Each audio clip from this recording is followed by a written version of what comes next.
Dekabrın 12-sində Respublikanın bütün ərazisində olduğu kimi Lənkəranda da Ümumilli lider Heydər Əliyevin anım günü qeyd edilib. Lənkəran şəhər icra hakimiyyətinin başçısı Talih Qaraşov, hüquq mühafizə orqanlarının, idarə, müəssisə və təşkilatların rəhbərləri, şəhid ailələrinin üzvləri, ağsaqqallar, müharibə veteranları, gənclər və ictimaiyyətin müxtəlif təbəqələrinin nümayəndələri Ulu Öndərin şəhərin mərkəzi meydanında uzadılmış abidəsini ziyarət edib, önünə gül dəstələri düzüblər. Tədbir iştirakçıları daha sonra Lənkəran şəhər Heydər Əliyev mərkəzində Ümumilli liderin adını daşıyan muzeyi ziyarət ediblər, Ulu Öndərin büstünün önünə tərgüllər düzüblər. Qeyd edək ki, Lənkəranda Ulu Öndər Heydər Əliyevin xatirəsinə həsr olunan anım tədbirləri gün ərzində silsilə şəklində davam etdirilib. Ümumilli liderin abidəsi və Heydər Əliyev muzeyi rayon sakinləri tərəfindən gün ərzində ziyarət olunub.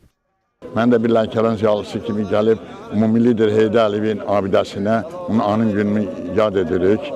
Bugün Ümumilli liderin ruhu şaddır. Ona görə ki 30 il işğal altında qalan torpaqların azad olunması onun arzusu idi. Bugün arzular onun ləyaqəti davamçısı İlham Əliyev tərəfindən deməli həyata keçirildi.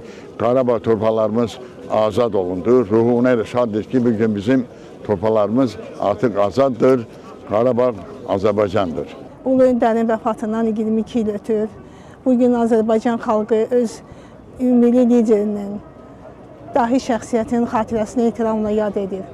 Biz sevindirici haldır ki, Ulu Öndərin arzuları gerçəkləşdi. Biz Ulu Öndərin siyasəti nəticəsində, onun siyasətini uğurla davam elətdirən Heydər Əliyevin qurduğu siyasət nəticəsində torpaqlarımızı işğaldan azad etdik. Bugün Azərbaycan xalqı fəxr edir, qürur duyur ki, belə bir rəhbəri olub.